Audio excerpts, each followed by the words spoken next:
manajernya atau siapa sih adiknya? Yang manajer yang susah banget senyum itu. Oke, tanggapannya. Bunda pakai daster lagi, Bunda pakai daster tidur. Sekarang apa pakai daster? Terbukti nyata. Ramalan Hart Gumai soal akhir karir Sarwendah kini terbukti sudah.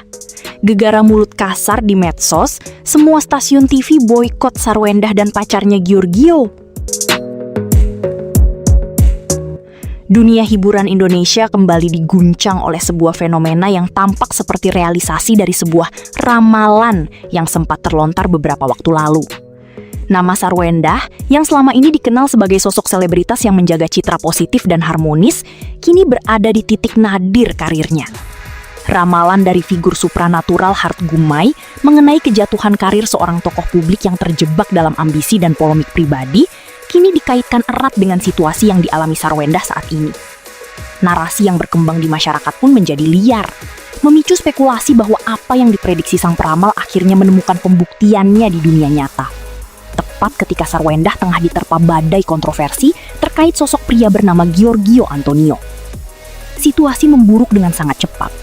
Semua bermula dari ketidakmampuan menjaga batasan etika di media sosial. Mulut kasar yang kerap terpancing dalam perdebatan digital, ditambah dengan konten-konten yang dinilai tidak pantas bagi konsumsi publik, menjadi pemantik utama kemarahan netizen. Doain kamu untuk berpanik dari... Kehadiran Giorgio Antonio, pria yang dengan percaya diri mendeklarasikan diri sebagai kekasih Sarwendah, meski belakangan terbukti identitasnya palsu dan hanyalah pencatut nama perusahaan, menjadi bensin yang membakar habis reputasi Sarwendah. Publik yang sebelumnya bersimpati, kini berubah haluan menjadi massa yang menuntut pertanggungjawaban moral. Mereka merasa tertipu dengan narasi-narasi hidup mewah dan hubungan asmara yang ternyata dibangun di atas fondasi kebohongan dan aksi-aksi yang dianggap merendahkan martabat orang lain. Dampaknya terasa sangat nyata dan instan. Industri televisi, yang selama ini menjadi panggung utama bagi Sarwendah, dikabarkan telah mengambil sikap tegas. Berbagai stasiun televisi nasional disebut-sebut telah melakukan pemboikotan terhadap Sarwendah beserta sosok Giorgio Antonio. Keputusan ini diambil bukan tanpa alasan. Para eksekutif stasiun televisi menyadari bahwa keterlibatan seorang figur publik dalam skandal yang mencederai nilai-nilai etika, terutama yang berkaitan dengan eksploitasi konten anak dan penipuan identitas, akan sangat merugikan citra perusahaan jika mereka tetap memberikan ruang tayang.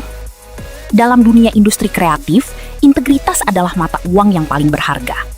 Keterlibatan Giorgio Antonio dalam kehidupan Sarwendah menjadi variabel yang paling mematikan bagi karir sang artis. Giorgio, yang gemar mencatut nama besar PT GLI demi menaikkan status sosialnya, terbukti tidak hanya menyesatkan publik, tetapi juga menyeret Sarwendah ke dalam lumpur kontroversi. Ketika Ruben Onsu, sebagai figur yang selama ini berada di lingkaran terdekat, membongkar kebohongan Giorgio, publik seolah terbangun dari mimpi panjang. Mereka sadar bahwa narasi asmara yang dipamerkan Sarwendah hanyalah panggung drama yang penuh dengan rekayasa.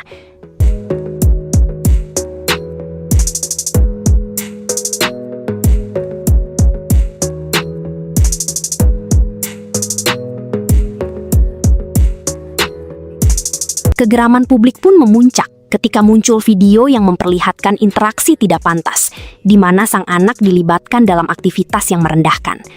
Bagi masyarakat Indonesia yang sangat menjunjung tinggi nilai kesopanan, aksi tersebut tidak bisa dimaafkan, apapun klarifikasi yang diberikan. Efek domino dari pemboikotan ini pun mulai terasa. Brand-brand yang dulu berebut untuk menjadikan Sarwendah sebagai duta produk, satu persatu mulai menjauh. Ketakutan akan dampak negatif terhadap citra merek, brand image, membuat para pelaku industri tidak ingin mengambil risiko. Lebih jauh lagi, pemboikotan stasiun televisi ini menjadi pelajaran besar bagi seluruh konten kreator dan figur publik di Indonesia. Era keterbukaan informasi memungkinkan publik untuk menjadi hakim yang sangat cepat dan tegas. Sekali seorang figur publik dinilai mencederai rasa keadilan atau martabat manusia, maka sanksi sosial akan bergerak secara organik dan masif. Televisi, sebagai media yang masih memiliki regulasi ketat mengenai isi siaran, mau tidak mau harus tunduk pada tekanan publik tersebut, agar tidak kehilangan kepercayaan penonton. Langkah memboikot adalah bentuk perlindungan diri media agar tidak terseret dalam opini negatif yang terus berkembang. Di sisi lain, hilangnya panggung di layar kaca seharusnya menjadi momen bagi Sarwendah untuk melakukan refleksi total. Namun, pertanyaan besarnya adalah, apakah ia memiliki ruang untuk kembali? Dalam dunia hiburan, pintu yang sudah tertutup rapat oleh boikot massa dan ketidakpercayaan industri sangatlah sulit untuk dibuka kembali. Publik cenderung cepat lupa.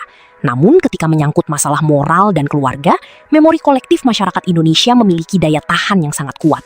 Mereka akan selalu mengingat siapa saja sosok yang dianggap telah mengecewakan kepercayaan mereka.